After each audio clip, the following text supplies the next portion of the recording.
السلام علیکم۔ SM Islamic Urdu میں آپ کو خوش آمدید۔ حنزلہ بن عامر رضی اللہ تعالیٰ عنہ کی شادی جمیلہ بنت عبداللہ بن ابی سلول رضی اللہ تعالیٰ عنہ سے اسی رات ہوئی جب حضور علیہ السلام میدان احد میں جہاد کے لیے جا رہے تھے۔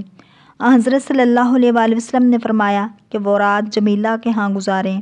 صبح ہوئی تو نماز ادا کرنے کے بعد حضرت حنزلہ شریک لشکر اسلام ہونے کے لیے روانہ ہونے لگے۔ جمیلہ نے ان کا ہاتھ پکڑ لیا اور خلوت میں لے گئیں، جس سے حنزلہ رضی اللہ تعالیٰ عنہ کو غسل کی حاجت ہو گئی۔ حضرت حنزلہ رضی اللہ تعالیٰ عنہ محرومی جہاد کے ڈر سے غسل نہ کر سکے، کپڑے پہن کر دوڑے۔ اس وقت رسول اللہ صلی اللہ علیہ وآلہ وسلم صفیں سیدھی کرا رہے تھے۔ یہ بھی شریک ہوئے اور بڑی شجاعت سے لڑے۔ ایک مڈ بھیڑ میں ابو سفیان کو گھوڑے سے گرا کر اس کی چھاتی پر بیٹھ گئے اور قتل کرنے لگے تھے کہ ابو سفیان چلایا، اے قریش کے نوجوانوں، مجھے بچاؤ، میں ابو سفیان ہوں۔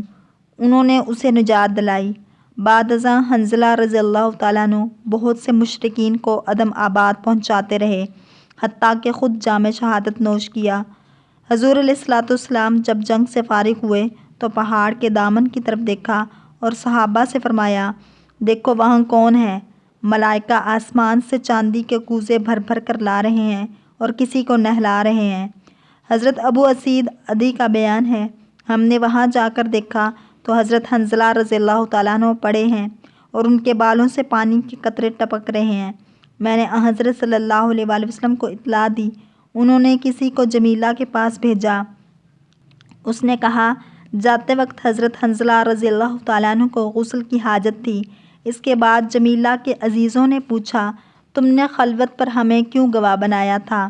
اس نے بتایا کہ رات میں نے خواب میں دیکھا کہ آسمان کا ایک دروازہ کھلا ہے، حنزلہ رضی اللہ تعالیٰ عنہ اس سے نکلے ہیں، پھر واپس چلے گئے ہیں۔